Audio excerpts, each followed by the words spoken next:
Welcome everyone back to the Sanderlanche. This week we are covering Mistborn, The Final Empire, chapters 32, 33, 34. I am Dak, and with me as always is... Joe. Jamie. And Data. And in this series of chapters, some serious stuff goes down. This is where things start to get pretty dark. We think Marsh might be dead, and then at the end, Kelsier gets Sean Beaned. So... Oh, God. He had his Ned Stark moment. All right, so strap in and get ready for these particularly brutal chapters. The Sanderlanche is about to begin. My revolution carries me in a moment lost in time. My revolution sets me free. I would flow across the line. Bring up the brother in me. I'm searching for you. Yeah, so these three chapters were definitely something. What did you guys think? And did you agree with my supposition last episode that you would be really grateful that I didn't make you stop after chapter 33? Yeah, these chapters were action-packed, and yes, it would have been very difficult to stop if we were not able to read that third chapter. A lot of stuff happens, you know. Marsh looks like he's pretty dead. Kelsier's upset about that. I was so shocked. As you would be about your brother. Yes, yeah. I was so shocked when the next move for him was to destroy the Pits of Hathsin crystals. I was like, whoa, that's weird. I never thought about that. Which, makes sense. It's like, why hasn't an Alamancer thought to do that before? But I guess maybe they didn't know about the pits. And then Kelsier looks like he's dead, but I've got some predictions I'm saving up for the end on that one. So. Ooh, okay. Yeah, these chapters, they definitely were as action-packed as I think we wanted and needed at this point. It was nice to see a little bit of Kelsier, doing some good things, visiting people and spreading hope, I guess. But I was like, oh no, this is all going to end very badly very soon. And yep, sure did. So yes, thank you for letting us read 3 chapters, not 2. I got to the end of the second chapter we read and I was like, yep, that's right. But yeah, once again, very good chapters. I'm very excited to see what comes next. And yeah, also just really sad. Yeah, it's so sad that Joe texted me in the middle of the week to be like, man, the end of part 4 is really sad. And I'm not used to, like, we've never talked outside the show about the book since we want to save it all for the show. And so he said the end of part 4 is sad. And my first thought was like, part 4 of what? We're talking about Food Wars that episode. Maybe he means Food Wars chapter 4. And so, but yeah, no, it's sad. Yeah, we both got to reading the book. We got to the end of these chapters like last week after we finished recording, pretty much, and then we both just went, "We're gonna need to read these again before we start recording next week because holy shit, yeah, full on." I have thoughts about both Marsh and Kelsier, which we'll get to with predictions as well. But yeah, there's a lot of shit going on, and this is where we finally got our first glimpse of the Lord Ruler, and apparently he's just Joseph Gordon-Levitt. I can kind of see that, actually. Well, except like a little more muscular than Joseph Gordon-Levitt. Yeah, and with a damn fancy suit. Yeah. Yeah, I was like classy looking Voldemort. Oh, that's awesome. Voldemort by way of Downton Abbey. So, speaking of suits, as we get into these chapters, the first epigraph we have is talking about the Terracemen and how they resent the Clinium, but they're actually also kind of jealous and stuff. So they talk about how nice the stained glass cathedrals of Cluny are, and the Terracemen have started wearing suits, well-tailored gentlemen's suits instead of their normal furs and skins and such. So. What could that mean? Yep. And then we start getting into things, and we start off with Vin goes to talk to Spook while he's on lookout, and Keep Hastings is being attacked. Apparently, just different soldiers are attacking different people every night. This war seems really weird and just they even make a note. It's like they seem to attack at night as if maybe they don't want to bother the Lord Ruler too much with the war in the middle of the streets in the day. But she gets a little lesson in tin, which we kind of discounted the possibility last week, but That was good, except when I was like, oh no, Spook's going to teach her about tin. Oh, are we going to know anything about tin by the time we finish this? He did well, though. He did well.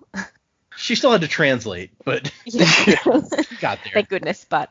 And she did something that I thought, wow, she actually had a lot of tact in that situation. She let him down easy finally. She's like, I know you gave me this handkerchief, and I know Ellen told me he doesn't want me, but I still love him.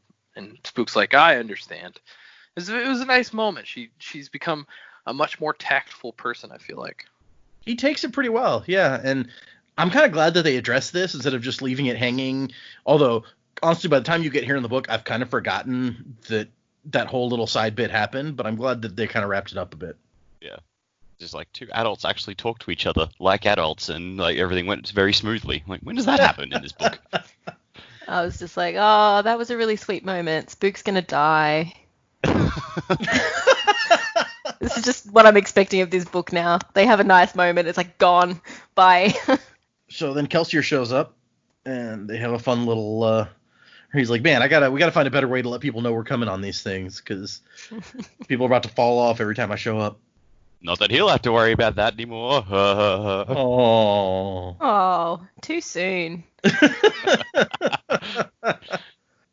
And they mention, Vin mentions kind of, or just thinks to herself, that they bought Kliss's silence. So we talked about before when Kliss was kind of blackmailing her, Dak was like, yeah, we'll see how that works out for her. But apparently they paid her off.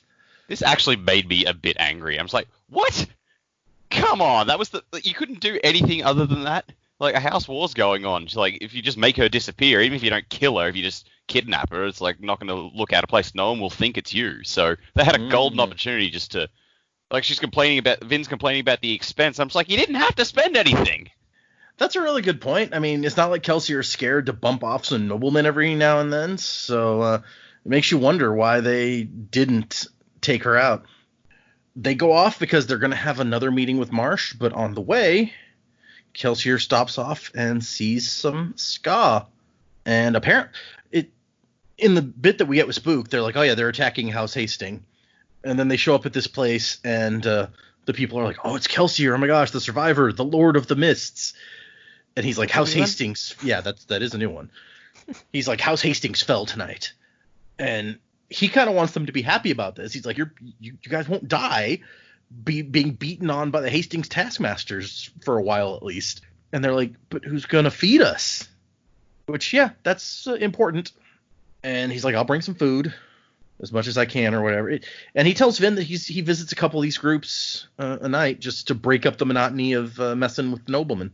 So that's kind of a cool Kelsier thing that we hadn't seen before, but that he's apparently been doing for a while. I imagine that, how dramatic and things Kelsier is, this is probably something that would have kept him grounded, but because no one knew he was doing it, they just think he's just gone out of control. So I did like this.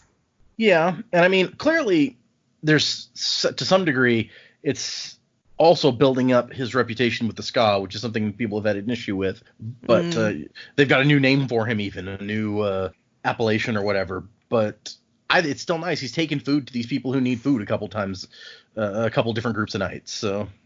Well, Doxson at least must know about it, because later on he's talking about, we don't have much money left. We'll have even less if Kelsier just keeps giving it away to people. That's true. Doxson knows something about what's going on. Yep. And then they go to see Marsh, and they find a body and a whole lot of blood. Like, oh, Lord Ruler, how can so much blood fit in one body? This is messed up. So yeah, Marsh is he's pretty dead. Unless, all that blood, they can put it back in there somehow. He's not going to make it, I don't think. Well, I mean, this corpse is dead, but they say the head is completely crushed. Like, it's barely recognizable. Like, do we know for certain that it's Marsh? Or is it just, like, have they left it there and they're still torturing him somewhere? Kelsier seems pretty confident, but you think that they might have faked him out? It's a possibility I don't want to rule out, just because... Yeah, the body is just not recognizable as Marsh's body. Like, it's in the meeting place where he was intending to meet them. It's with his note saying, like, they're suspicious of me. But that could just mean, yeah, they could have just set up a. Presumably, they have plenty of bodies, or they can just get some. It's like, oh, find another Scar who's about the same size, kill it, dump him there, and they might still be torturing Marsh somewhere. You know, I had that old theory that he might be turned into an Inquisitor, so that could be undergoing. Although I think that's less likely now for reasons I'll get into later. Okay. But yeah, I'm not ruling out the possibility that he's still alive somewhere somehow. Okay. I'm trying to think. I don't want to discount your theory because it's definitely possible. We don't recognize the body. No body, you can't be sure, right? Yeah. But do the Inquisitors have a reason? Like, they can do whatever they want, kill whoever they want, and nobody's going to say anything. Do they have a reason to try to fake anybody out by leaving a fake body there? Death of hope. All right. Okay. I'm just a thought while we're talking about it. Yeah, no, totally fair. I mean, if they're really onto whatever's going on with the Scar Rebellion and they know Kelsier is involved, that would definitely be a way to weed Kelsier out. Yeah. Okay. Yeah, and then as Dak mentioned, we get the very cryptic note from Marsh after they've found this body. Another table was sent to Club Shop, and it's got a note in it being like, he says, I think the Inquisitors suspect me. I've been asking too many questions. They've sent a messenger to the guy, the obligator that we bribed, and I still haven't been able to find out any of the Inquisitor's secrets. It's kind of a sad, like, scary final note to have gotten from Marsh, but it's even sadder in that we don't really get any useful information from this. And that's half the note is him being upset. He's like, I haven't found anything useful. And then it ends with, the Inquisitors tail me, watch me, ask after me, so I prepared this note. Perhaps my caution is unnecessary. Perhaps not. Which, that's a little bit of a spine-tingling end for this note. Very part of their drama queen family. For some reason, I was hoping it would be like a Black Pits of situation. He's like, he didn't die while carving it. He wouldn't bother to write he'd just say it. He was dictating. That's one for the Monty Python fans in the audience. Yep. And so Kelsier's like, look, if they got Marsh, they broke him. That's what they do. We have to evacuate Club Shop. We have to tell Renew to pull out. Use the fake story that he's retreating back to his family's lands from the House War. Marsh knew everything. We have to run, basically. He knew everything except the backup layer, which only Doxson and Kelsier knew. So, and if anything, what happens later in these chapters kind of indicates that they must have found out from Marsh something, because they capture Renew and Spook later on. Yeah, because they sort of and about, did Marsh break? Did he not break? We're not sure. And then they see Renault and Spook in the cage, and it's like, yeah, Marsh broke. Shit. Yeah. Well, yeah, because they don't show up at Club Shop or anything, so they're like, oh, maybe he made it. But apparently Inquisitors don't make those mistakes. And then we get Kelsier tells them he'll meet them there in 2 days, and they're like, 2 days? What do you... And he has the really cool line that they hit me where it couldn't have hurt worse. I'm going to do likewise. Which, that's a badass action hero line. Come on. And for the first time, we see the Pits of Hathsin, and we get the cool, the viewpoint of Waylon, or Wallen, however you want to say his name, crawling through the cracks in the ground trying to find an Adium Geode. Really intense. Mm-hmm. Because this is basically just a day in the life of anyone who's down in the pits, and it's just, Jesus Christ, like their minds are effectively gone. Yeah. It's clearly not fun, to make a huge understatement. It did make me wonder, though, because they said the crystals themselves that create the geodes take a long time to grow back, like centuries, if you destroy one. But how long do the intact crystals take to make one geode? So that's kind of what I'm more curious about, because I guess they regenerate and make more geodes, but over what amount of time? Yeah. It can't be too terribly long, because even though I think how many... Well, we'll get there in a minute when he says how many he destroyed. But you would think that they might have a system, if they knew how long it took to make a new geode, that they could be like, okay, we've done this area already, let's move to this area. But that would also mean that they in some way cared about what happened to these people. It's a weird situation where this is an important mine. They're getting something really important that they need from here, and at the same time, they don't give a crap about the people and execute them constantly. So No, but it's a valid point because like this mine is the cornerstone of their economy, so presumably they would want to know that sort of information so they could plan around that and just say, all right, there's got to be some down here, so we'll go to this area. We've already mined the shit out of this area over here, so we're not going to touch that for a bit. Give it a chance to grow back. You presume that like that would have to go through their heads at some point, even if they don't care about the miners themselves. Mhm. Yeah, but I feel like they would still send people down there. Like they wouldn't find what they're looking for and they'd just be executed anyway. Why put the people where all the crystals are? They'll just go, nah. Like they just, I'm sure they wouldn't think about it. They'd just be like, go in the mines. And then when they don't come up, they're culled. Yeah. It's a weird kind of balance, I guess, because they don't give a crap about the people, and they're like, hey, the more of these we execute, the better. That's half the reason they're here is because they're supposed to be executed brutally, and this is the worst punishment that we can imagine. But maybe Straff Venture is not that good at management. Like, he's in charge of managing the pits. You'd think that he could try to be efficient, but maybe that's not his thing. Well, I mean, he's in charge of the pits, but he doesn't seem to go there that often. I mean, do we really get well, I mean, he might. Like, we don't really get a picture of his movements day to day. So, like, that's true. How often does he actually go to the pits to oversee things? Because we've only ever seen him hanging around the city. Yeah. And I'm not aware of any time where he's left the city to go do his thing. Yeah, I mean, he's the leader of the house that's in charge of the management, so he probably has, middle management type guys who come and report to him and he gives them orders or stuff, I would imagine. I don't know. We don't really know anything about the management of the pits, and it's unlikely that we're gonna find out any more at this point since Kelsier utterly destroyed it, so it's a little too late now. Yeah. So, but we do get that interesting note that after we get past the crazy day in the life section, where Kelsier tells us, it's like, yeah, if you use allomancy near these crystals, they break. And it takes like 300 years to grow back. Or some hundreds of years. I don't remember he says how long. And not only that, but he can use like steel and iron to show with the blue lines that come out to find all of them down there. And then he can just pull on them to break them easily.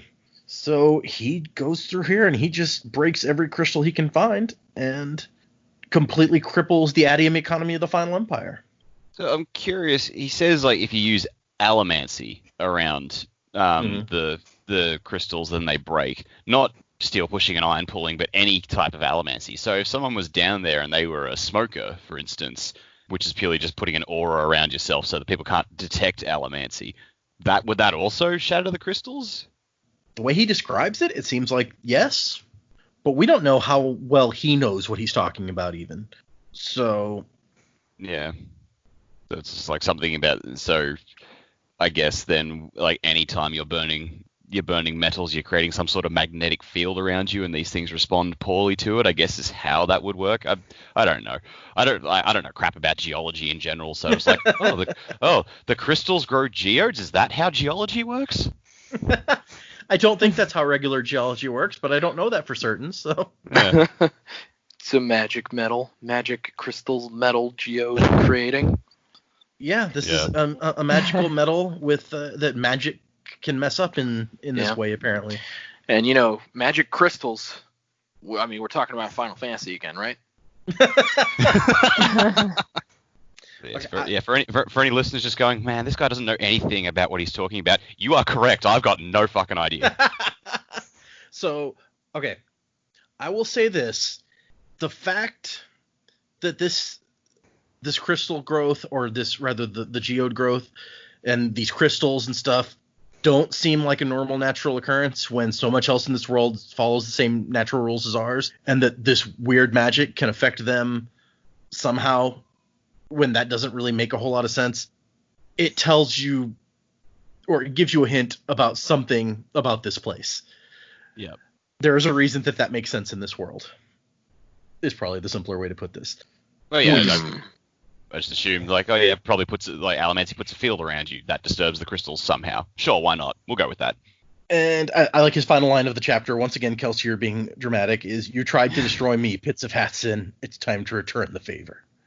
I mean, at least he didn't say that out loud. Could you imagine some leftover prisoners walking by and he says that out loud and they're like, "The hell is that guy talking about? Who is he talking to? Hey, bro, what'd you say? Is he talking to the hole?" I mean, you know that's a cave, right? Well, that's what they ask him in the next chapter. They're like, how did you destroy their cracks in the ground, Kelsier? And he's like, yeah, I know. But I guess we also kind of skipped over the part that, like, when Kelsier meets up with this guy, he's like, yeah, I've killed all of the guards and stuff. You should go. And he's like, who are you? And he's like, I am what you will soon be. I am a survivor. I will survive.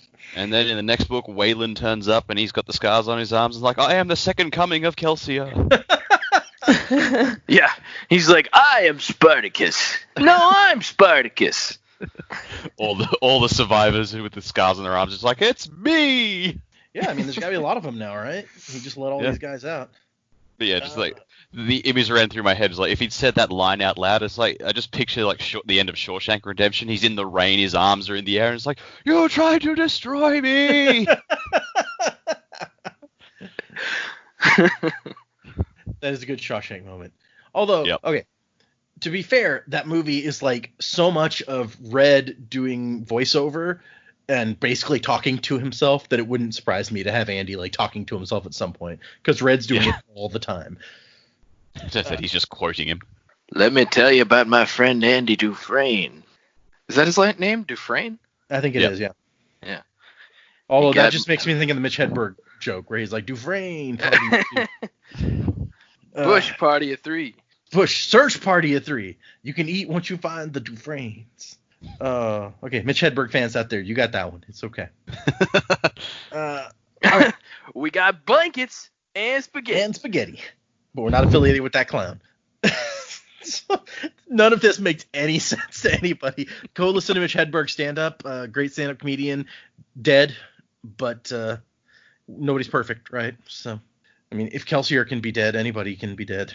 That was the end of the first chapter, and we get the next epigraph, which he talks about how they're close now. They're high up in the mountains. They're free from the oppressive touch of the deepness. And there's a big lake, which I don't remember if it came up in the epigraphs before. Vin mentioned seeing a stained glass window that she recognized from the logbook that had a black lake in it. And that's now talked about here is this dark lake. And he's like, maybe his interest in that is why the mist thingy stabbed Fedek with its invisible knife. He's like, oh, good, these things have knives now. But he's like, I'm strangely comforted by Fedek getting stabbed because at least I know that somebody else has seen it and I'm not crazy. So you got to look at the bright side, right? And we get into the next chapter where a very similar scene happened after the army was destroyed. But this one's a little more positive, where they're all kind of standing around and they're like, so the job's done, right? Like, we can't accomplish anything now that the Ministry broke Marsh and found out everything he knew. But in that case, they were really depressed after the army got destroyed. This time they're kind of like, man, we really accomplished some stuff, didn't we? Yeah, and I think it just goes to show like how far. How downtrodden they are. Like, it's a continuation of that kind of inner story that Kelsier has. It's like, yes, you're saying like you should not be satisfied with this. This was not satisfying. We have to overthrow him. We have to take this world back for ourselves. But their minds just still haven't wrapped around that concept, and he's trying so hard to get them to be there where he is in his brain. Yeah, nobody seems to really be where, and it, okay, Brandon talks about this in the annotations. Jeez, I can't talk. Where he says there's a distinction. He's talking about the previous scene, just like I mentioned, and now this one. And he's like, I think it was important to have both in the story. The scene is kind of metaphorically showing that the crew wasn't convinced all along they could destroy the Lord Ruler and the Final Empire. It was too much. Instead, they always planned to do what they could and then pull out. I wouldn't blame them if I were you. They've been through a lot and done a lot. They're just more realistic than Kelsier. Plus, they don't know that an eighth of the book is still to come. Yeah, they don't know how much story there is left. They didn't read the manuscript. So, yeah, I mean, Joe's absolutely right. And what I read that because what he says really just backs that up is they've never been in that same mind frame as Kelsier about taking the whole thing down. But Kelsier, once again, does not plan on giving up. When he shows up, he's like, no, we're not done. We'll talk about it tomorrow. After he tells them that, he destroyed the pits of Hathsin. And everyone's like, Holy crap! What? It's a nice You scene. punched out of mine. Or Killed an mine? inanimate object. Yeah, no, everyone is very impressed by the fact that he managed to destroy this whole thing. Yeah, he says he's ended ADM production in the Final Empire for the next 300 years or so. And he found several hundred pockets worth of, that's what it was, several hundred. So, I don't know. If everybody has to find one every week, then I feel like they must regrow, like the geodes must grow relatively quickly if several hundred is all the pockets that are there. I don't know. Or maybe it was just like the ones he could find, and if it depends on how deep he went, because like, yeah, if you're constantly sending people down to the pits and like they can just find more, like further down or something. But I don't know. What I assume is that he knows kind of the geography of the area vaguely, at least, because he spent a long time there, having to crawl down there himself. So I feel like he would have gone as deep as he thought there might be more of them if he was intending to really destroy the whole thing. Yeah. Okay. And there's a scene where Vin asks Sazed about the 11th metal, which he says he never heard of. But Vin still... She's this street girl who's always kind of paranoid that somebody's putting her on, so she's still kind of like, is it real, though? And then she's like, I believe him. That didn't stop me from coming and asking Sazed to kind of dig deeper, but I still believe Kelsier that it's real. Which, to be fair, we still haven't seen it. We've seen the metal. We haven't seen what it does or anything. We also haven't heard Kelsier talk about it in a long time. Not much, at least, yeah. And then, as people start gathering, it's time for more executions. And, of course, Kelsier maybe rightfully assumes that the executions are probably a reaction to him destroying the Pits of Hathsin. Although, if he ran straight back, that's pretty quick for the Lord Ruler to have found out. I don't know. What do you think? Yeah, I did things like, oh, this seems a bit soon for that. At the time when I first read it, I couldn't think of any other reason for them to be like another round of executions like that. But I thought this seems very quick, especially to gather up that many. If they were onto Marsh, though, they knew something was up. So maybe they didn't know what it was exactly, but they know something's going on. Although, they'd have the information about Reno. So. Yeah, if they broke Marsh and got this Renu information, I guess it might be a reaction to that. The fact that this plan was going on right under his nose, and he's like, okay, we can't have that. We're executing more people. But this is still the point where we weren't sure if Marsh had broken or not, because it's like, they didn't hit Clubs' shop, so maybe they don't know about Reno. That's why it was a shock when it turns out they did have them. Yeah, were you guys surprised when we found out who was in there? Yep. So they hear the prisoner carts coming, and Kelsier's like, I can stop them. I can let these people go. Before he even knows who's in there, he wants to do something.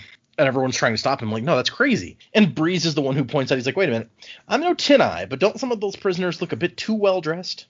And then Kelsier just takes off because he sees who's in the carts. He sees Renu and Spook in the lead cart. Because, they sent Spook with Renu. We didn't mention that, but it was mentioned in here.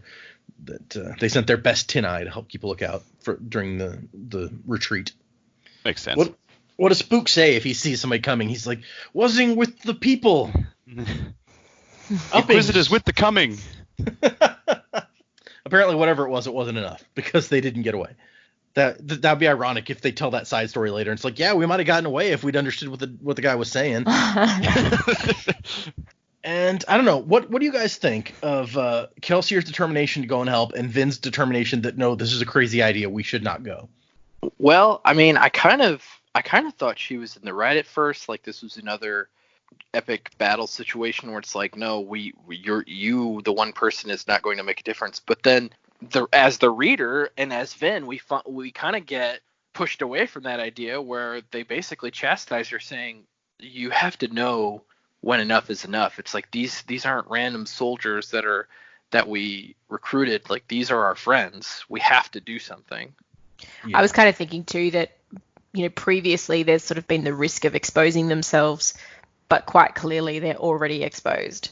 They've already got part of their crew, so it's a bit different now. It's not just watching something happen and everything's still intact. It's like, no, this has literally changed everything, and now we have to fight.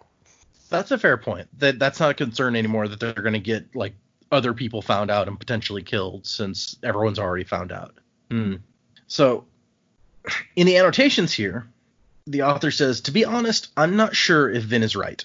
if Kelsier should have stayed back from trying to save the people or not. It's certainly the more heroic thing to try and save them.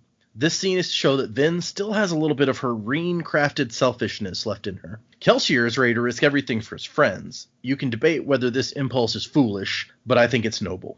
Vin's sin here isn't deciding that going after them would be too dangerous. It's how quickly she jumps to this decision and how powerless she decides she is. She's not a coward, nor is she ungrateful. She's just lived on the street too long. In a situation like this, her first instinct is not to fight, but to flee.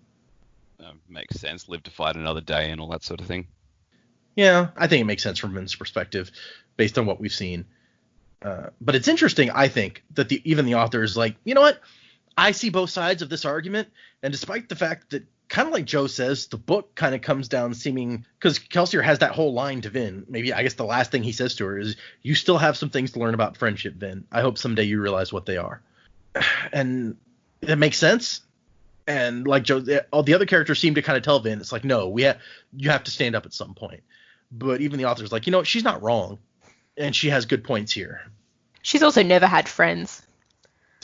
That's true. Like in all her other crews and stuff, it's like, well, you know what, self-preservation is the most important thing. They wouldn't come back for me. Why would I come back for them? But the difference is now, you know, like Kelsier says, they're friends. That they, if it was her in that situation, 100% they would have come for her. So. Mm-hmm. Yeah, that's a good point. That's what you do in a herd. You look out for each other. Well, and I mean, and you're not just you're not kidding that they would have done the same for her when they thought that she got lost at the Lord Ruler's palace and may have been captured. Like Kelsier and Ham were going to go out and try to find her that same night. They didn't have to because Sazed had done it, but they were totally going to. So, yeah, maybe Kelsier's right. Maybe she still needs to learn some things about friends. So Kelsier goes and he's going to break open the carts and let all the prisoners out. Except there's an Inquisitor there. And so, I don't know, what did you guys think at this point? Like, did you expect an Inquisitor to randomly be hiding there? Or what did you think when he shows up? I thought this was a trap. They knew what they were doing. They were going to lure everyone else out. They've taken part of the crew, but they know the rest of the crew's around. Like, why would you have an Inquisitor there? If you were planning for everything just to go to plan, you're just going to execute another few hundred people. I mean, this time, yeah, they're noblemen, but you know that you've got people that are involved in this rebellion, and that chances are the other people are in the city and watching and knowing about it. You know, you wouldn't have an Inquisitor just there. I mean, I know that they're there, but that they weren't in the same sort of positioning last time people got executed. Like, they knew something was going to happen. Yeah, I think the fact that the first thing he says to him is, "Where's the girl?" really does kind of jive with what you're saying. And Kelsier's first thing that he says is, "Why only one of you?" And the guy says, "I won the draw." Which, how does that work? Do you just have all the Inquisitors just sitting around a table and they've all just got like 2 sets of dice, and whoever rolls a 7 gets to be the one to go down and stage the trap? Or they have straws. They like literally throwing straws, and the other guy's like, "Damn it, he got the short straw." Well, we do see that it doesn't work out all that well for him, but it makes for a pretty badass fight. Yeah, well, they have no reason to think that there's any danger. Like, no. the Inquisitors are terrifying, but like, I think what this also shows is they're pretty arrogant, and that's ultimately what I think undoes this one. Is like, he thinks, oh, this is just like, I've dealt with Mistborns before. I can deal with this. So I've got Atium. I don't care. And then it turns out, no, like, you probably just underestimated your opponent there. Yeah, they definitely, or this one at least, really does seem overconfident here. He's having fun. Yeah. So Ham has fetched some soldiers, and Kelsier realizes that if he can keep the Inquisitor distracted, Ham can release all of the prisoners, and they can still get out of this okay. Yeah, and this is like, for me, this was really cool moment. It's like Ham's Luke Cage moment. He's just like running through the crowds, like slamming dudes into the ground. I mean, I just was, this was probably my favorite chapter that Ham has been in, because it's just so badass. Yeah. We really haven't gotten to see him do much with his pewter powers. He's been a talker in the actual scenes that we've seen for the most part. He's spent so long showing off the guns, and now he gets to put them into action. And Vin realizes that she can Well, actually, first she wants to go down there, and Dockson's like, no, you're not going. Kelsier's fine. And so she decides that she can help by helping Breeze kind of soothe the enemy soldiers down there to stay away from this fight. I did love Breeze's little line here. I'm just like, oh, that's actually super cool. He's just like, all right, let's just make you terrified. Let's go. Do you know fear? You will. You will be. Breeze has just turned into Scarecrow all of a sudden. He's got a good point, though. I don't think it would take much to convince me. It's like there's an Inquisitor and a Mistborn fighting. I don't want to be involved in that. Yeah. It's once again Breeze evaluating the situation. He's like, I see how I can nudge these people to help. He's good at what he does. Yeah. And then Ellen Venture shows up in the middle of the fight. Kelsey's just like, this guy.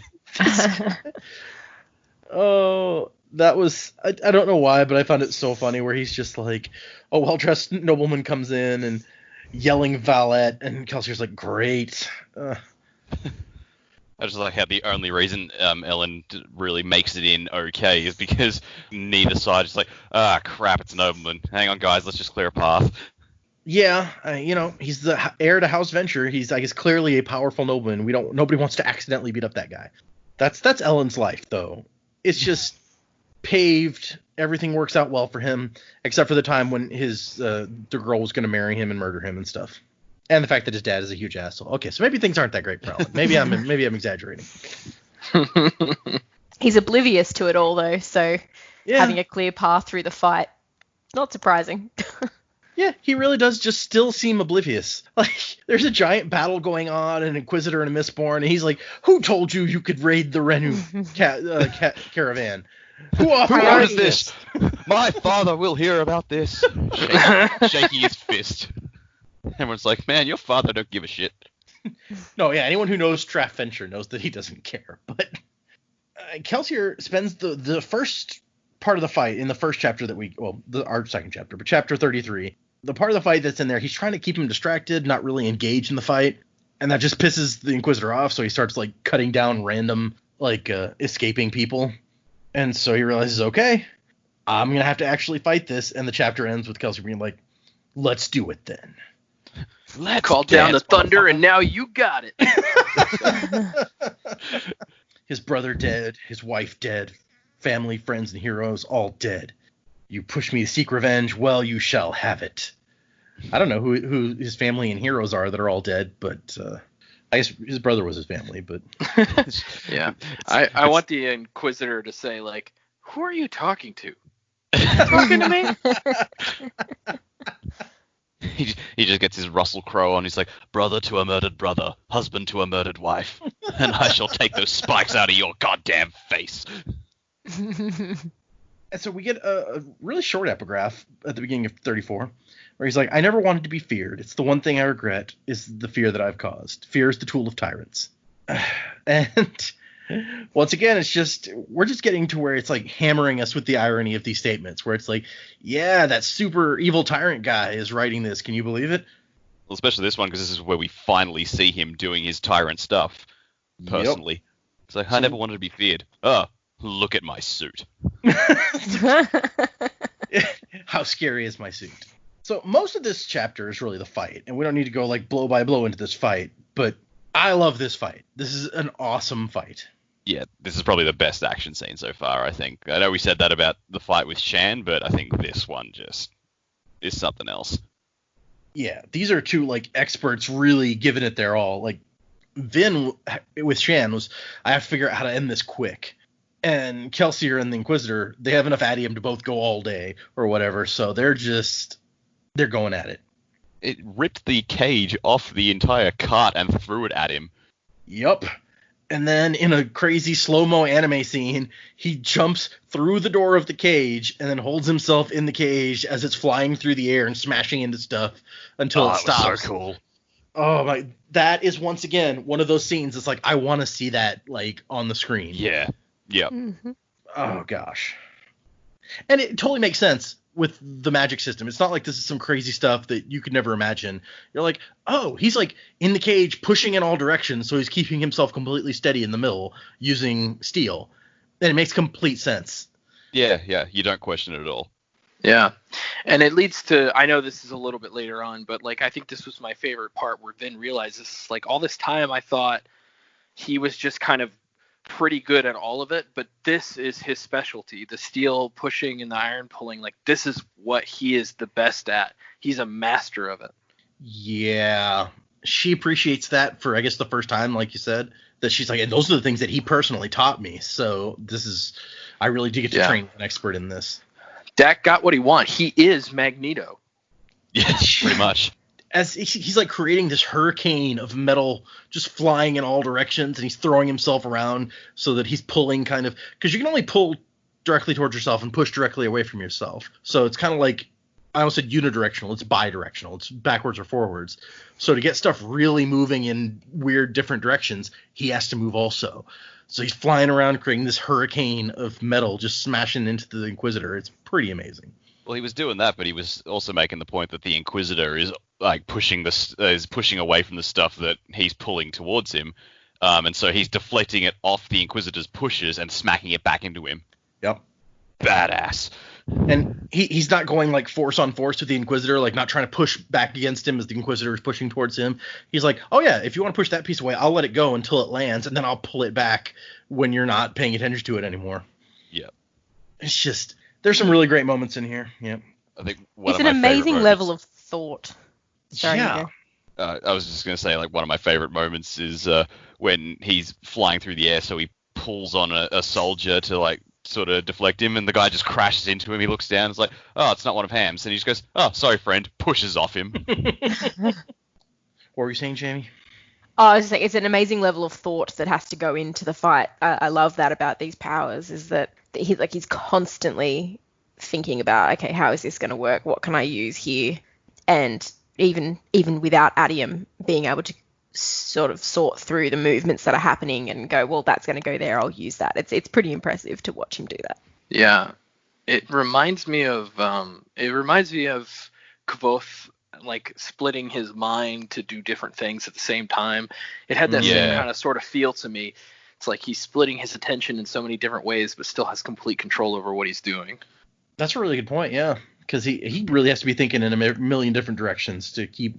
You have all these blue lines coming out of your chest, touching all this metal all around you. And to add to that, like the Adium shadows that they're generating, like basically double the amount of stuff in the air, he says.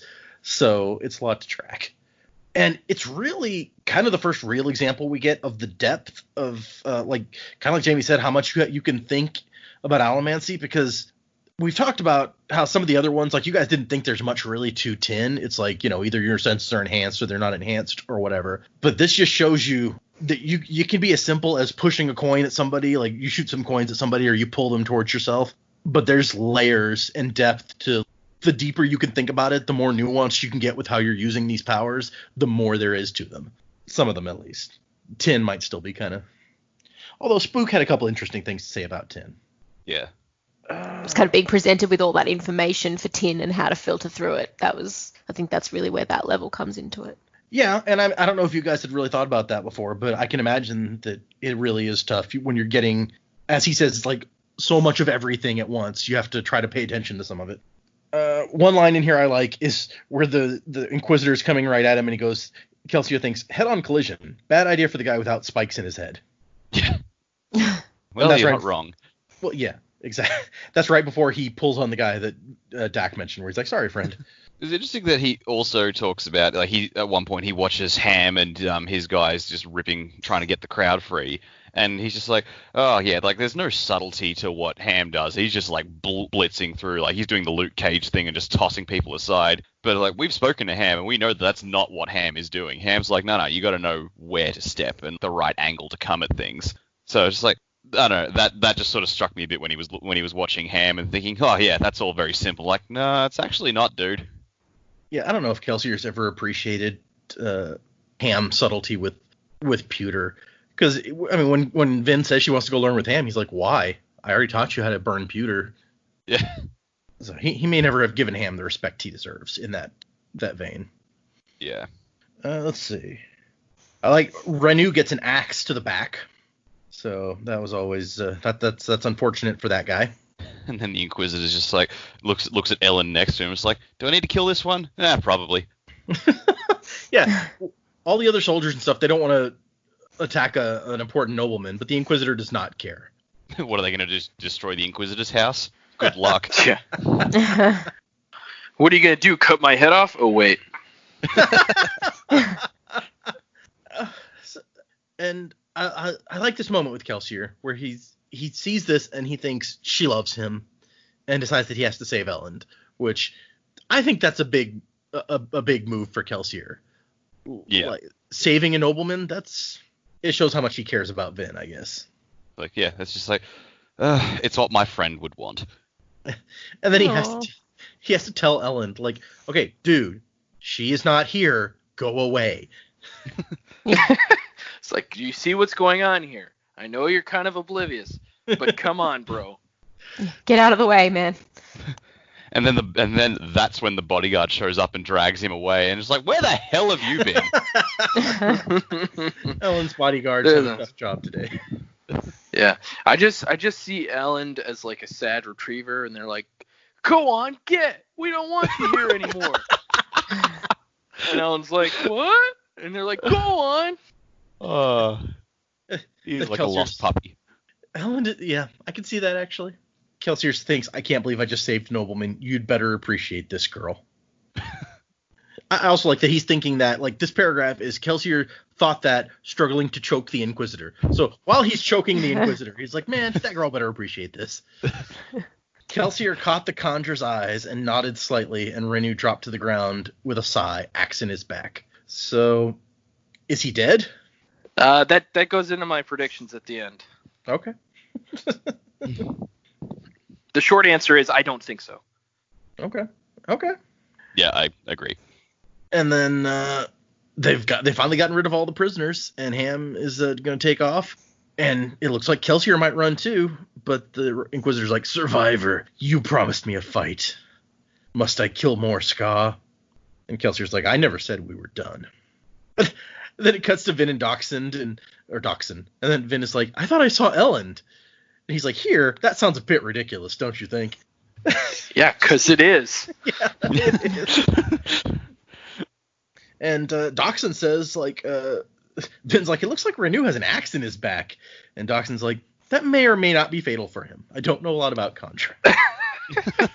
I just like how she keeps pointing out the obvious, like, did I just see Elend? It makes me think of Big Trouble. It's like, is that a goat? Is that a goat? Well, it's because they're so far away, none of the others have tin to see. So she has to report back.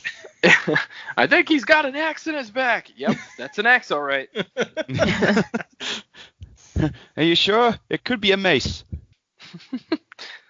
And I also like the part where Dachshund's trying to, like, climb up and get a better look too, and he tells Vin, keep an eye on my belt buckle. If I fall, give me a pull to slow the fall, eh? At that point, I'd probably just, like, take off my belt. It's like, But here, why? Kelsier, use this. Go get him, buddy.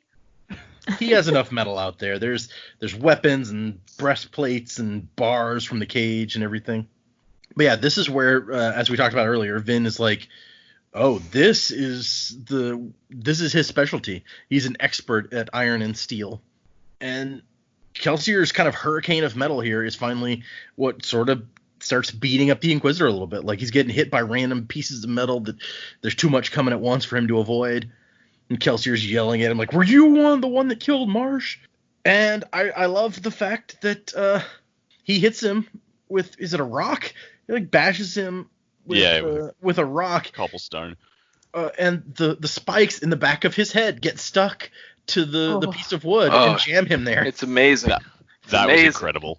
I think I actually laughed out loud when that happened. I was like, suck shit. He's just sitting there with a rock on his chest after it bounced off his head. And he's like, I got a rock. It's like, oh, I'm going to beat you like a railway spike. And he's trying to pull away, and he's stuck. His head is stuck. It's just a comedic picture. Oh. And then It's like, oh, God, comes. guys, we never thought of this. Why did the spikes have to go all the way through? Why didn't we file them down? Like from now on, the Inquisitor is going to wear like corks back there or something because they found out that this might happen. And Kelsier picks up one of the Thing's own axes and chops his head off after giving him the one-liner of like, "I'm glad you talked me into this." Badass. Yeah, it was. Yeah. Given that, as we find out, it's the last moment, more or less, that Kelsier gets to have, that's a pretty badass moment to go out on. And the crowd starts chanting his name, and they're like, "Yeah," he's like, "Yeah, maybe it doesn't have to go the way I assumed. Maybe I don't have." And then the ruler arrives.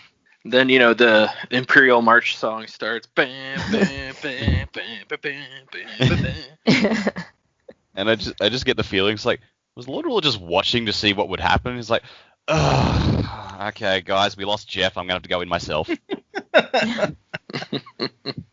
Okay. So this is all happening within like a couple of paragraphs here. So you didn't have much time to react, but I'm curious. As this fight is happening, did you actually think Kelsier would manage to succeed against the Inquisitor? Once he succeeded, what are you thinking? And then what are you thinking when the Lord Ruler shows up? So for me, he's fighting the Inquisitor. I'm like, I don't know if he's going to be able to do this. This is like, he's having to use a lot of adium. He's having to use up tons of steel and iron just to come out on top. So when he defeats him, I'm like, I thought to myself, well, that's it. He's spent. If anybody else shows up, it's not going to go well for him. And that's exactly what happens. So when the Lord Ruler shows up, I'm like, if one Inquisitor took that much out of him, there is absolutely no way he's coming out of this, unless he just like hightailed it and ran. But even at that point, I don't know that it would help. Okay, so you were a little bit pessimistic from A to Z on this one. I got you. Okay, understandable for sure. I feel like it's not the first time he's come up against an Inquisitor, so I was like, I don't think it was going to be a death sentence for him. I mean, it could have gone either way, but I wasn't surprised when he came out of it. But yeah, once the Lord Ruler showed up, I was like, oh no, this is not good. What about you, Dak? I thought he was going to come out of it on top of the Inquisitor. Like, I knew it was going to be a hard fight, but I'm just like, Kelsier is going to win this. I feel like I don't know, for some reason in my head, I'm just like, if it had been 2, he would have lost. But just the fact that it was only 1, and like I said, I think the Inquisitors were just really arrogant. I'm just like, this is not going to go well for the Inquisitor. So yeah, that panned out. I'm just like, yep, that was awesome. All right, cool. So really good fight. People are feeling good. The Scar are just like, holy shit, we might actually have a chance. And then Lord Ruler shows up. I'm just like, you could just never let them have a moment, can you? Okay. Yeah.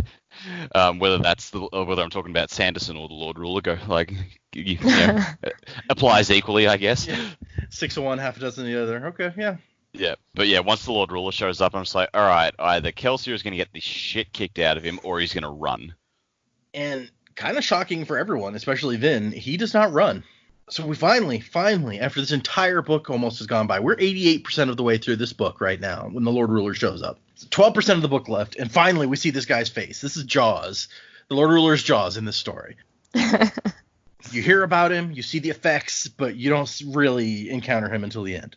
I've never seen Jaws. I don't know if that's how that actually goes. I made that up. Really, never? No, I've seen bits and pieces of it, but I think I saw Jaws 2 one time. Maybe 3. Doesn't matter. You saw Son of Jaws? There's one where they're like on a tropical island or something, and the shark has followed them from where they usually live down there. And... Oh, that's the 4th one, and it's one of the worst movies ever made. So maybe that's the one I saw. That story feels familiar to me. Anyway. Yep. So that is definitely one of them. No matter how much we all wish it wasn't. I like you know the Jaws movies. You've seen all the Planet of the Apes movies. You're just yeah. So he knows man. The Jaws movie. Do you remember the maybe they didn't show this one in Australia, the cartoon with the sharks that were like anthropomorphic, like What, Ninja Street Turtles? Sharks? Street Sharks. Yeah, Street Sharks. Yeah. We had Man, it was Street Sharks. awesome. Oh god. I remember having action figures from Street Sharks that like squirted water. Yep, I remember those. Good times.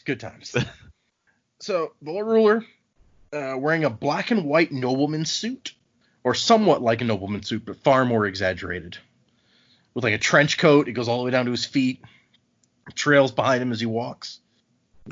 Handsome, with jet black hair and pale skin, tall and thin and confident, and he looks younger than Kelsier, despite being over 1,000 years old. Earlier on, I said it's like, oh, it's Joseph Gordon-Levitt, but now, like, looking at it, I missed the fact that the coat goes all the way to his feet. I was like, oh, it's Neo. Yeah, no, that I can see. Yeah, I picture it as like a cross between a really young Grand Moff Tarkin and Darth Vader. Like, you just roll those two together. Yep. That's like the picture that I got in my brain. And so, I don't know. What did you guys think of what the Lord Ruler actually looks like? Because we talked about, like, Dak had a theory that he's, like, basically in an iron lung or something, like, unable to move or do anything. But what is his actual... Were anybody surprised? What did you feel like about him?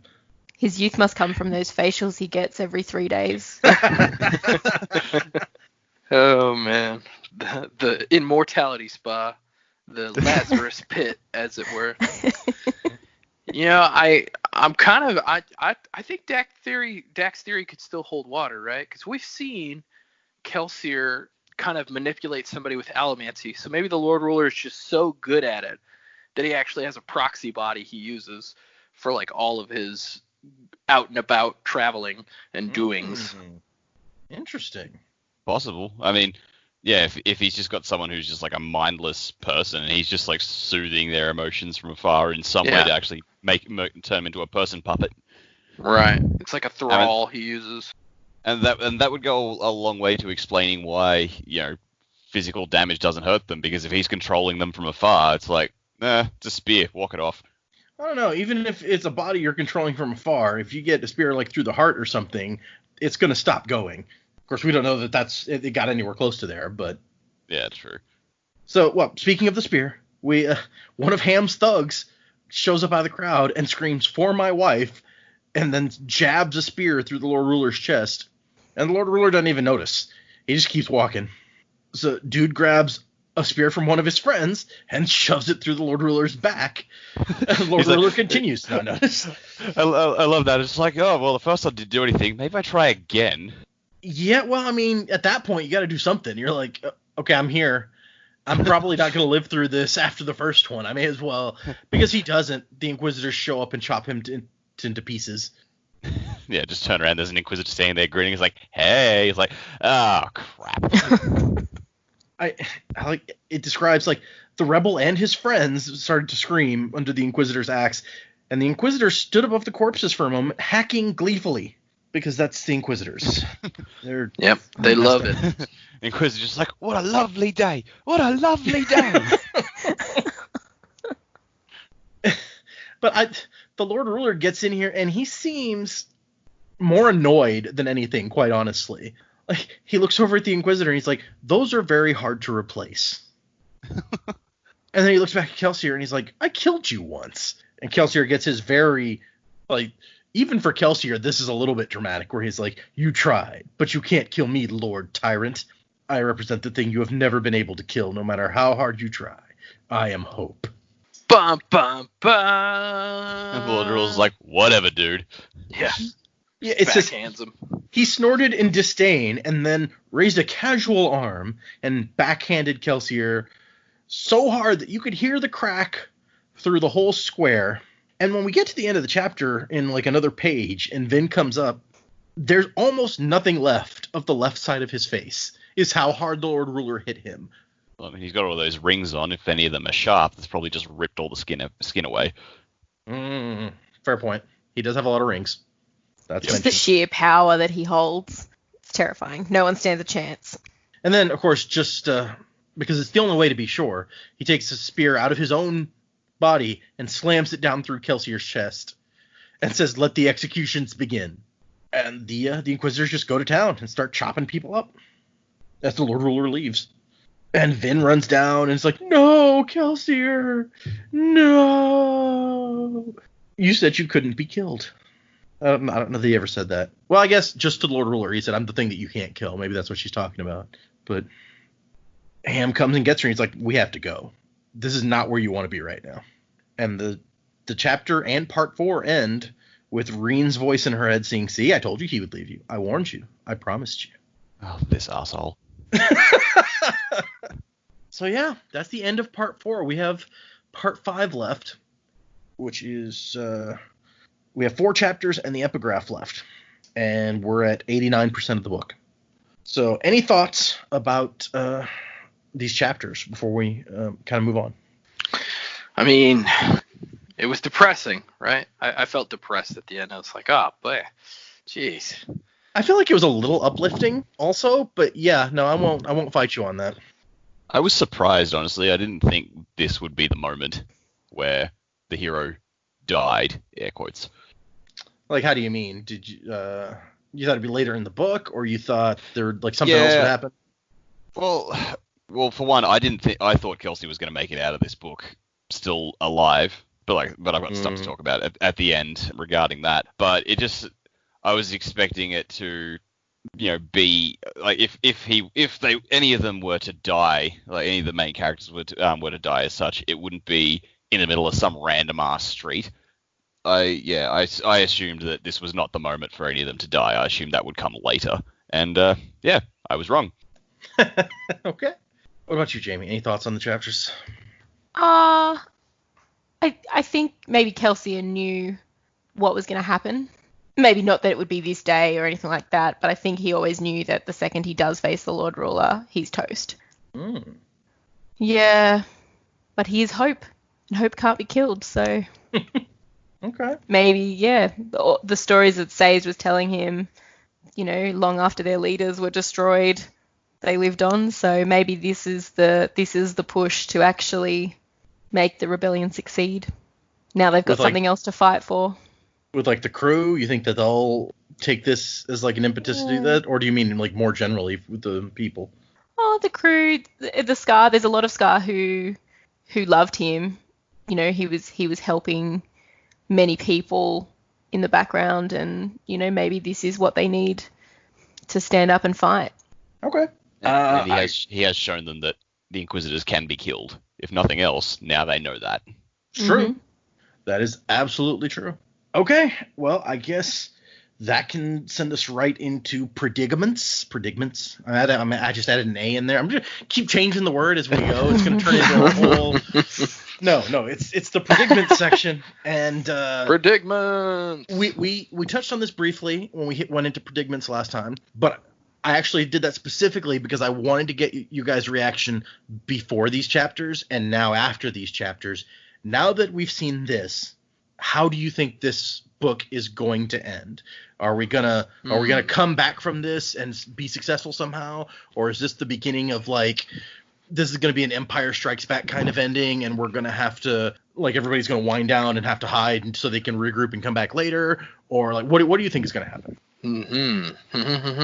Okay, so I'm going to start with like my more outlandish out there theory and then work my way to ones that I think are more predictable here because I've got a few. Okay. So my first kind of outlandish thing that I was thinking about, really, it just kind of formed in my mind as we were talking today. I've been on the train of Vin is the Lord Ruler's daughter for a while, but now I've got a different theory that would make that theory really not make much sense. So I'm going to go ahead and put it out there, but I feel more sure about her being his daughter than this one. So Elend and Vin have kind of like a throwaway conversation about the Lord Ruler looking depressed all the time, and he needs a woman in his life, blah blah blah.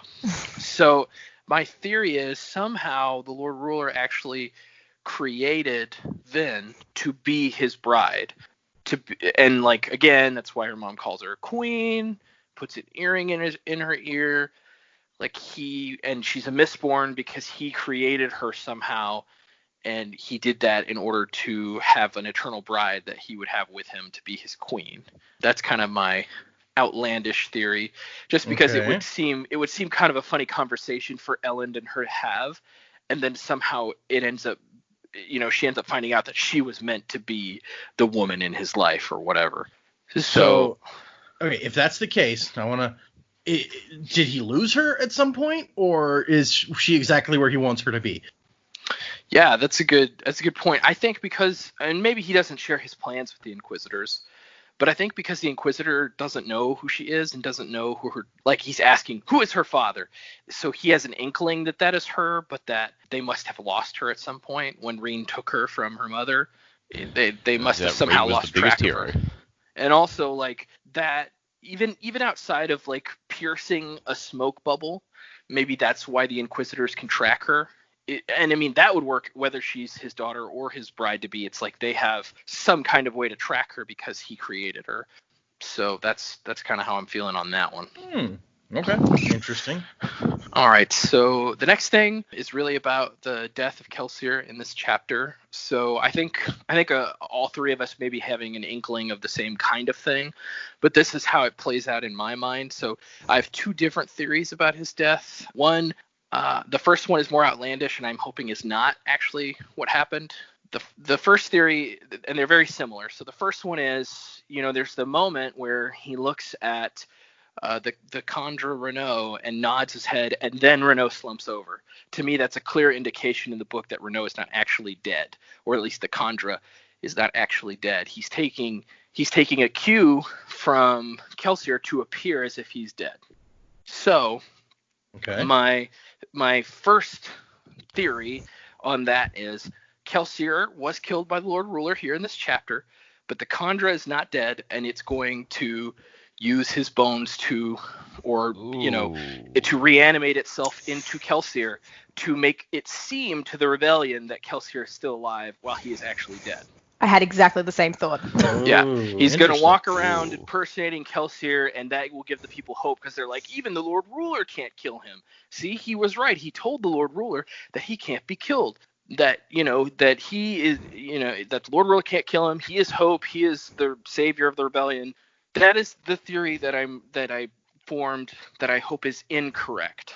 What I hope is the correct theory is the same situation. They switch places. Because there is a moment when the Lord Ruler comes over the hill where Kelsier's off page. And then it says he walks out from behind the cart. And if the Lord Ruler's coming over the hill, nobody's looking at Kelsier. They're all looking at that carriage. Yeah. And so the Kandra and he could switch places at that point if somehow there's a way for the Kandra to disguise himself as Kelsier, even when Kelsier's still alive. They switch places.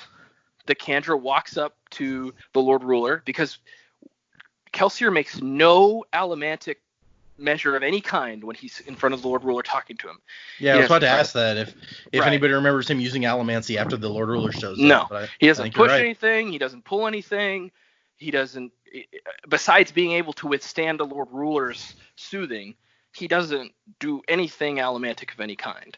All he does is say his speech and then get smacked across the face. So I'm hoping that the Kandra took the blow, that it's not even fatal to the Kandra, or if it is, the Kandra's gone, whatever. I don't feel like, based on what we know, the little we know about these creatures, I don't feel like it would do something that would permanently kill itself unless it had some sort of huge debt to Kelsier. And I'm hoping that Kelsier is still alive and that he's going to show back up.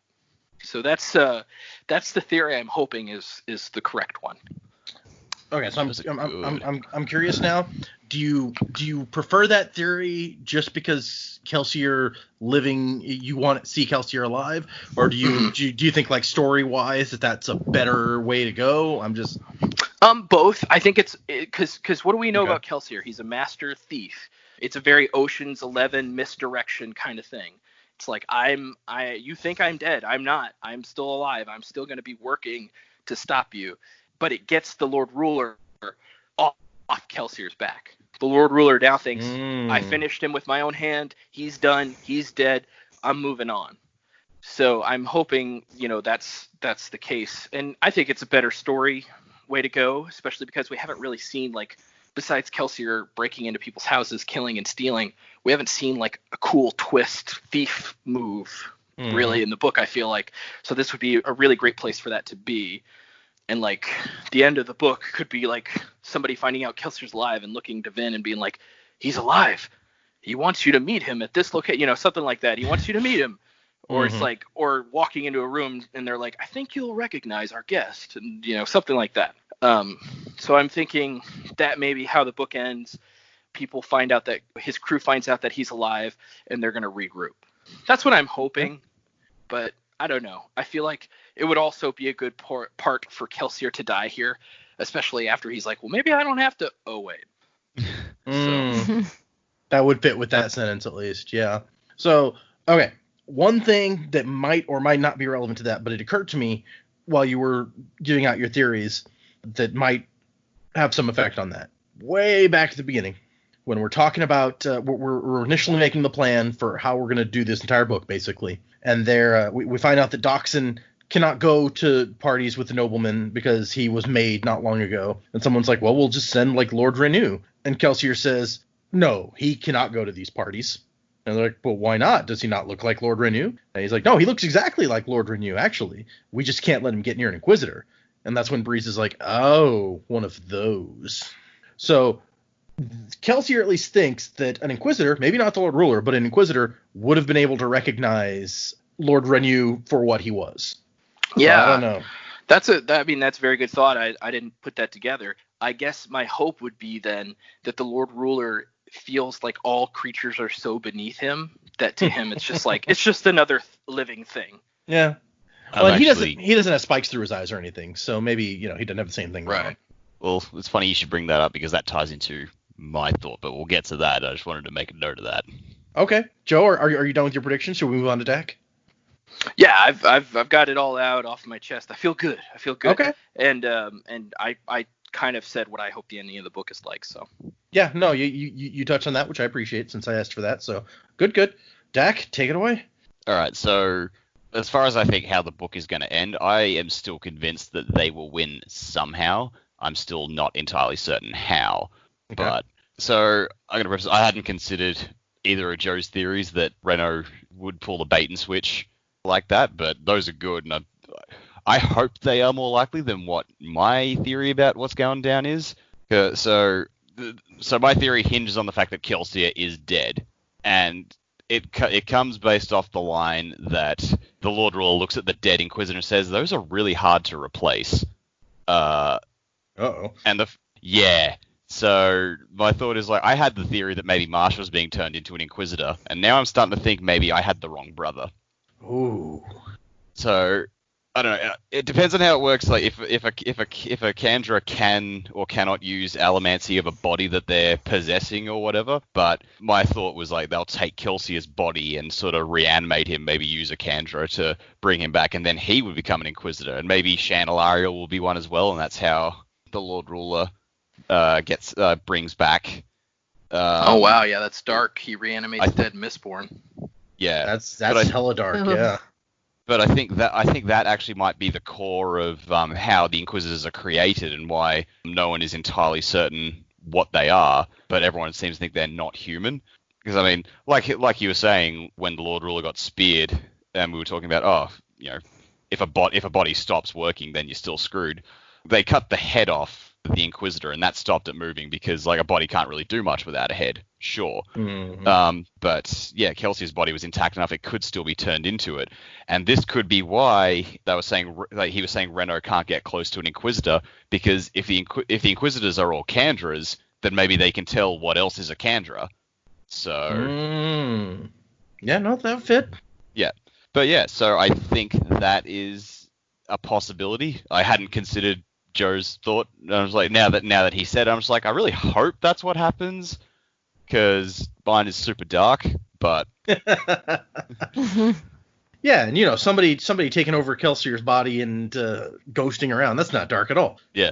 Plus it means that in a roundabout sort of incorrect way, I would still be correct about Kelsier winding up becoming a villain. So yes. All of Dak's theories are just to support his other theories. So, and somewhere volcanoes come into it. I'm like that guy in the Parks and Recreation meme. He's got the wall of all the papers and the red string connecting him. He's like, "Let me tell you this."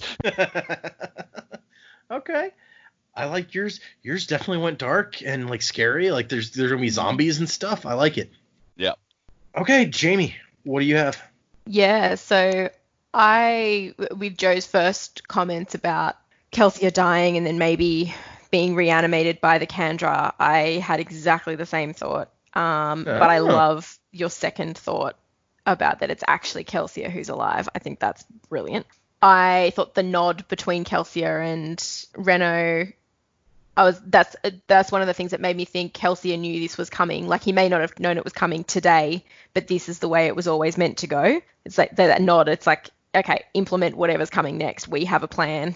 So yeah, that was definitely one of those things that I was like, yep, this has worked out exactly how it's meant to be.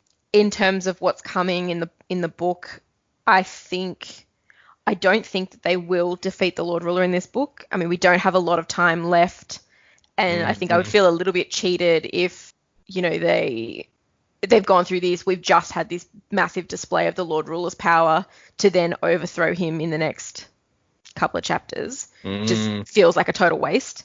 So I don't think it's going to be as simple as that. I did laugh, actually, I think in possibly last week's episode, after Shana Lariel had died, and I think I said something like it wouldn't be as simple as putting a stake through his heart or something like that to kill him. And then the spears went through him, and I was like, oh, I didn't think it was actually going to happen. But it didn't. It didn't work, so I had the same thought when you said that, and I was like, oh, that's fun. Yep. Yeah. So correct, it didn't work. Does that mean one of my theories have come true? We'll count it, Jamie. Tick. Yep. I still am very confident in my thoughts about Rashek being the Lord Ruler, and then with the comment about the suits, and then so much information about the Lord Ruler's suit, I was like, yep, I'm pretty happy with that still. Also, the description of the Lord Ruler, the black hair, I was like, okay, so Vin could still be his daughter. So I didn't think about her being another relation, but I definitely thought that made sense still. That's adding up quite nicely. So I don't really have any other predictions as such, just, I guess, comments and thoughts on previous predictions that we've had. But yeah, okay. I actually don't think we're going to see the end of this in this book. Okay. Fair enough. I gotta say, whenever I think the Lord Ruler, with the description with like his dark hair and his pale skin or whatever, I always get kind of like a Dracula picture maybe, or a vampire of some sort. He's all dressed in black and white too, but maybe that's just me. Okay, interesting predicaments. Before we move into, we have 2 emails this week. Before we move on to that, I want to read one more thing out of the annotations from this last section here. He says that Kelsier saving Elend in this chapter was indeed something of an homage to Les Mis. I figured there's actors in the room. You guys might enjoy that. Sure. He says it was one of his favorite classics. Oh God, I see it. And he says that Elend's own character, with his group of idealistic noble friends, was partially inspired by Marius and his cohorts. Oh my God. He cracked the case. Needs more Hugh Jackman. What is it? What's his prisoner number? 24601. Yeah, 24601. So, we're gonna jump into emails, right? Yeah. So, I just wanted to mention something that we mentioned like on our first 2 episodes, but to anybody who like, for whatever reason, picked this up in the middle, we mentioned this, like I said, in the first couple episodes, but we do record like a week ahead. So if you send us an email, I promise you, Data promises you, I'm sure, that he will read your email, that we will get to it. It just may not be on the episode after you wrote it, because we're a little bit ahead. Yeah, I had somebody send me a comment on Reddit where he's like, yeah, this probably won't make, I think you guys said you record like 6 weeks in advance. And I was like, man, I wish 6 weeks would be something. We're like 1 week ahead. I have one in the can ready to publish when we record the next one. So we're ahead, but not I wish we were that far. But no, I actually don't, because it's nice to have some emails that are just a little bit out of step, but not too out of step, which is a perfect note for this week, because there's a theme to our 2 emails, and they are very much about the last episode to have aired. This week, our theme is People Love Jamie. So yay! first email is from Angela, who sent us emails a couple times before, and the subject is Jamie's book report. She says, She says, hello, just wanted to send a gold star to Jamie this week. I will refrain from commenting on accuracy of her predictions, but I was very impressed with the strength of her well-constructed argument. This is, by the way, the last episode to air was where Jamie had her theory about Rashek and had all the quotes and stuff to back it up. That's what people are referring to, in case you three have forgotten. So she says, I love the quotes and the fact that her theory was more than just one predicted future event. The explanation of the domino effect from her prediction of the Lord Ruler's identity to the enslavement of the Ska and the oppression of the Terracemen was entertaining and completely logical. As a teacher who hasn't given a grade in months, I'd like to hand out an A+. Thanks, Angela. That's awesome. And then Angela says, everyone else did a great job too. So yeah, that was a fun one. And the next one is sort of similar. So this one is from Alex. And Alex says, hey guys, just want to say I've really been enjoying the podcast. I often listen while rocking my youngest to sleep or taking a jog at the end of the day, and it always puts a smile on my face. Keep up the good work. I look forward to listening to the next episodes. Also, I must say I was thoroughly impressed with Jamie's research and theory in the recent predicaments section. Tell her to keep it up and that her man is going to have to step up his game and do better than volcanoes. Thanks, Alex. Oh, wow. Burn, Dak. So everyone loves great. Jamie. So, last week Joe had fans, this week Jamie had fans, and I just get shit on. Yeah. Hey, man. You need more Zoidberg. That's what it is. Zoidberg. You all still have Zoidberg. Yeah, exactly. You all still have Zoidberg. I love that. So thank you, Angela and Alex. We appreciate your emails. And Alex, tell your youngest that we said hi while you're rocking them to sleep. I have two that have to be rocked to sleep occasionally too. I get it. If anyone else wants to send us an email, it's thesanderlanche@gmail.com. You can tweet us at the Sanderlanche. You can Facebook us, the Sanderlanche. You can find us on Instagram, also, shockingly, the Sanderlanche. It's the same everywhere, people. It's all one word, no underscores or spaces or anything like that. If you can't find it, try to respell Sanderlanche, is what he's saying. There is an E at the end of Sanderlanche, just like Avalanche, in case anyone was wondering. I have to throw that out there every once in a while. Avalanche? Are we talking about Final Fantasy VII again? And I meant to read off, like a couple of weeks ago, I said somebody sent me a message on Reddit, and I meant to read it to you guys, and I'd kind of forgotten because my Reddit messages kind of fall out of my mind after I respond to them. But that one was a guy telling us, and I can't bring it up now because I don't have Reddit open, but telling us how much he enjoyed the show and wondering if maybe we had thought about speeding things up a little bit. And he's like, I bet a lot of us would enjoy 2 episodes a week. And I was like, oh, wow. I was like, I would love to go faster a little bit, man, but it's hard enough finding time for people on opposite sides of the world to like do 1 episode a week. And if we try to stick more into a single episode, we'd be really long episodes. So, we've thought about it, but I don't know that it's going to happen. There's a pretty unique window in time zones that works as well. That's true. Yeah. You guys come to us from the future. If you live here, we come Welcome to you from the past. To the world of tomorrow. There you go. That's the Futurama we needed. So yes, I really doubt we're gonna be able to squeeze out any more in a week, but not because we don't want to. Glad that they like us so much that they want more of us a week. Right? That's what I said. I was like, geez. That's what I was about to say. Thank you guys for listening. I mean, that's awesome that you want more of us, but I know I can barely deal with myself for like 90 minutes to 120 minutes a week. So yeah, as I've been told repeatedly by my wife, I'm good in small doses. Okay, so I think that about wraps up. Everyone loves Jamie, and me and Dak get left out. It's fine. Dak gets specifically called out for his volcano shortage. I already knew my wife was cooler than me. Thanks, honey. Oh gosh. So anybody have anything else you want to throw out there before we head out? What are we reading next week? Oh, thank you very much. Next week we are back to 2 chapters. Those would be chapters 35 and 36 at this point. And then, in case anyone's wondering, since we only have 2 episodes left, The next episode is going to be the next 2 chapters, 37 and 38, and then the epilogue. The epilogue isn't really long enough. I think it's not as long as some chapters, so it might not even really count as it's like 2.5 chapters. But so 2 chapters for next week, 2.5 for the week after that, and then we are done with this book. Wow. Damn. How exciting! It's been a road, although sometimes it feels like no time has passed at all. Yeah, I feel like it's still March, right? We've been locked down this No, whole Marsh is time. dead. Oh, Marsh is dead. No, Oh, it's sad. not Marsh. March. Marsh. He's If gone. he's dead. If he's dead. Yeah, that's true. He's dead. He's either dead or he's a spike face. I mean, Wait. let's face it. We didn't really come up in predicaments. Did somebody have a theory about Marsh other than the possibility that maybe he was an Inquisitor?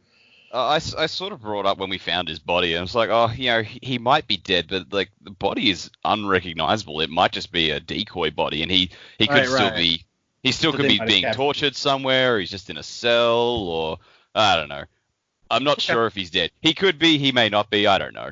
Both I've got my brothers tinfoil hat on. lost both of the brothers this week. It's very sad. I'm going to go with we'll see Kelsier again, but Marsh is dead. Yeah. Okay, well, we're going to find out pretty soon, because in 2 weeks we will be done with this book, and you guys will have gotten to find out the truth. So, okay, everybody, thanks for listening, and we will see you next week. Music by Miracle of Sound. If you enjoy the Trigun English dub, everybody love and peace. Bring up the brother in me. I'm searching for unity. Everything is changing inside of me. The city's under my feet. The ruin of the elite. Everything is changing inside of me.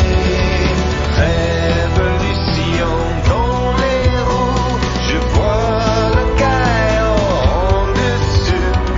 La justice est une rivière rouge. Je te chercherai tout.